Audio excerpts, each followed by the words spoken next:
자, 마지막 3 에너지 흐름과 물질 순환까지 같이 해보도록 할게요. 자, 첫 번째 에너지 흐름인데요. 에너지는 흐르고 물질은 순환합니다. 단원명에서 모든 것이 다 드러나고 있어요. 에너지는 무조건 한 방향으로 흐를 수밖에 없어요. 왜냐하면 우리는 태양의 빛 에너지를 받아서 살아가게 됩니다. 만약 태양이 죽게 되면 이제 모든 생물종이 다 멸종을 한다고 거의 봐야 돼요.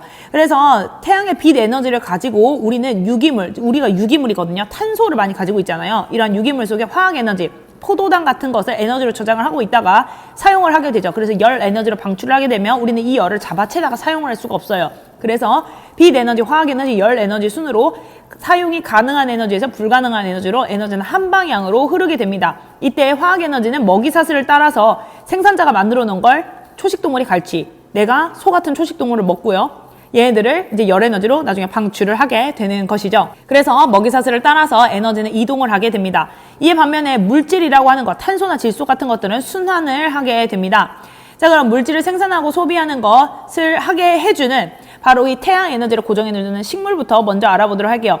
자, 식물이라고 하는 것은 빛 에너지를 이용해서 유기물을 만들어내는 것이고요.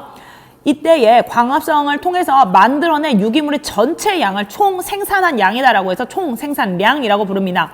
당연히 식물은 숨을 쉬겠죠. 그래서 여기서 호흡을 한 양을 빼게 되면 자기가 순수하게 몸에 저장되어서 쓸 수 있는 양을 우리는 순생산량이라고 해요. 여기서 중요한 것은 순생산량을 광합성을 통해 만들어낸 양이 아니에요. 그건 총생산량이고요. 여기서 호흡량을 빼야지만 순생산량이 되겠습니다. 자, 그러면 우리는 여기 내용을 한번 살펴보도록 할게요. 자, 식물이라고 하는 것이 광합성을 통해서 이만큼을 만들어내고 나면 자기가 호흡할 때 쓰겠죠. 그럼 나머지가 바로 순생산량이 될 것이고요. 자기 몸에 저장되어 있던 것 중에 일부는 군집이 이제 전체적으로 개체수가 늘어나는 때 사용을 할 것이고요. 그 다음에 일부는 낙엽이 되거나 이제 아파서 떨어지겠죠. 그리고 일부는 초식동물에게 먹힐 겁니다. 우리는 이 먹히는 양에 조금 더 초점을 두어서 살펴보도록 할게요. 당연히 먹은 초식동물도 이 안에서 자기 혼자 숨 쉴 거고 죽을 거고 자라날 거고 똥도 쌀 거고 하겠죠. 그래서 얘가 먹힌 이 피식량이 먹은 섭식량과 동일해요. 다시 먹힌 양이 먹은 양과 같습니다. 얘를 확대해서 살펴본 것이고요.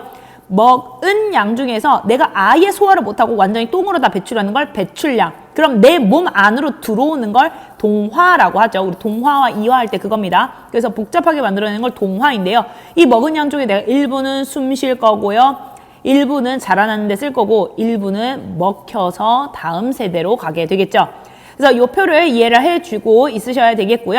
피식량, 고상량, 낙엽량, 생장량 모두 다 설명 적어놨습니다. 초식동물의 경우에서도 섭식량, 소비자가 먹이로 섭취하여서 얻은 유기물량이고요. 배출은 똥, 동화량은 동물체 안에 저장된 양이다. 이 양 안에 바로 호흡량, 죽은 양, 생장량이 모두 다 포함되어 있다 라고 했고요.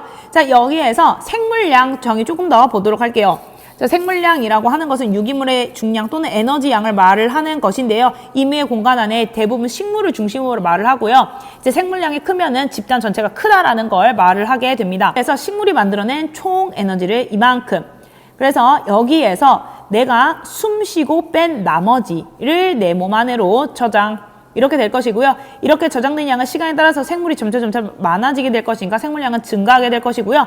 순생산량이 0이다라고 하는 것은 군집의 생산 속도가 매우 느리게 되고 있다. 안정적이다라고 하는 걸 말을 하게 됩니다. 자, 다시 한번 정리할게요. 에너지는 순환하지 않고요. 한 방향으로 흐르게 됩니다. 생산자 1차 소비자, 2차 소비자, 3차 소비자를 갈수록 에너지는 한 방향으로 흐르고 있고요. 상위 영향 단계로 갈수록 에너지 양 자체는 80, 60, 40, 20. 왜냐? 내가 호흡으로 계속 쓰고 있잖아요. 그리고 죽겠죠, 일부는.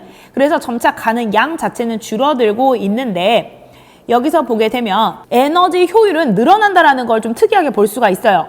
그래서 여기서 보게 되면 원래 내가 100이 들어왔었는데 그중에서 80만큼, 그럼 0.8이죠. 그런데 여기 나중에 볼게요. 여기서 보게 되면 원래 40이 들어왔었는데 내가 그중에 20만큼 쓰는 거예요. 그러면 2분의 1로 엄청나게 에너지 효율이 적은 양을 알차게 쓰고 있는 거죠. 그래서 에너지 양 자체는 감소했지만 에너지 효율이라고 하는 것은 점차 증가한다라는 것을 알 수가 있어요. 그래서 에너지 효율이라고 하는 것은 이전 단계에서 이후 단계, 현재 상태의 에너지로 이동하는 에너지의 비율이고요. 상위 영향 단계로 갈수록 에너지 효율은 증가하지만 위쪽으로 갈수록 에너지 양 자체는 감소했다라는 걸 알 수가 있고 얘네들 퍼센트로 표시를 할 수가 있었습니다.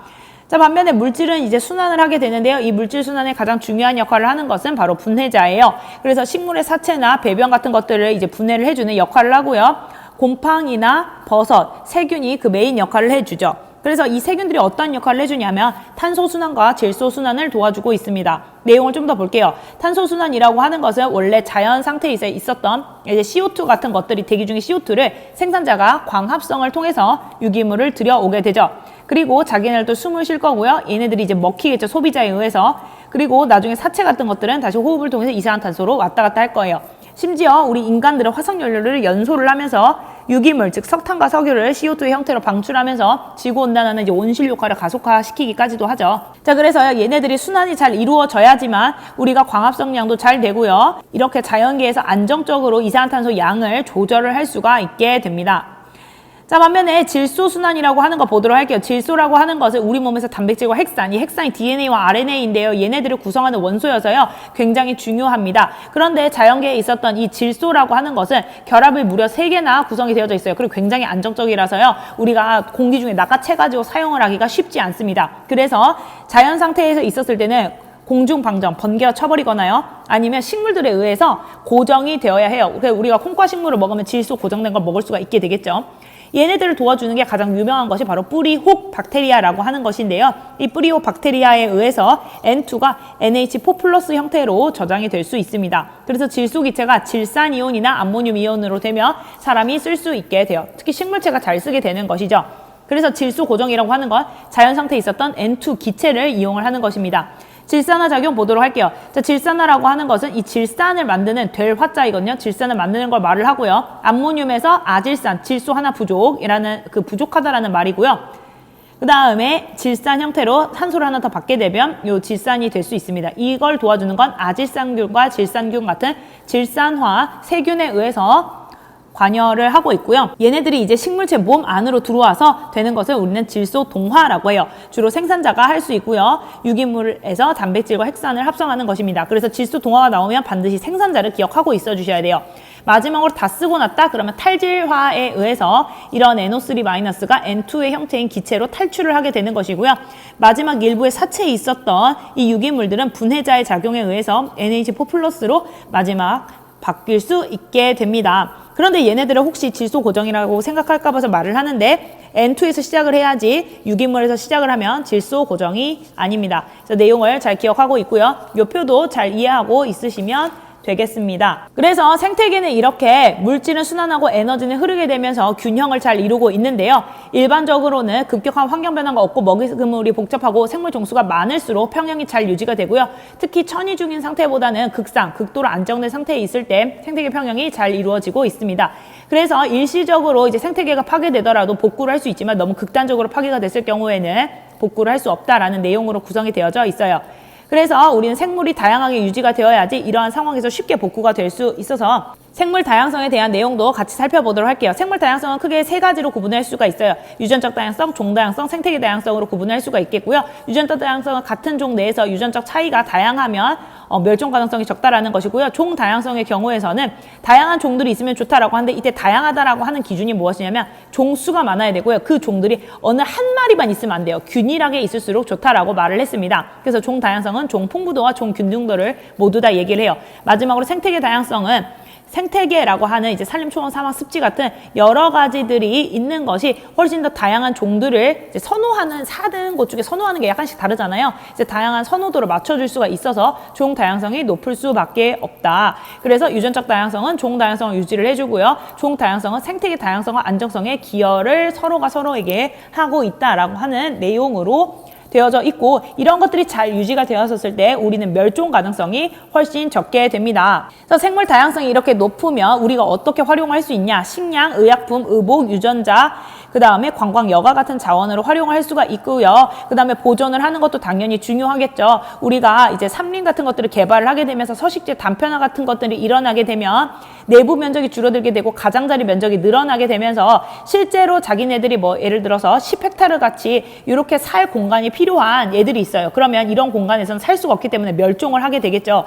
그래서 우리는 이런 곳에 생태 통로라든지 아니면 서식지를 보호하는 그러한 프로그램들을 많이 해서 종의 서식지를 감소시키지 않도록 잘 만들어야 되겠습니다. 더불어서 이제 무분별한 외래종의 침입을 하지 말아야 되겠고요. 들여와서도 안 됩니다. 그리고 불법 포획이나 남획 같은 것들도 하면 안 되고요. 환경오염이나 기후변화에도 여러분들이 의식을 많이 가지고 있어야지만 생물 다양성이 잘 보존이 되면서 인류가 멸종을 하지 않고 여러 종들과 함께 잘 살아갈 수 있게 될 것입니다.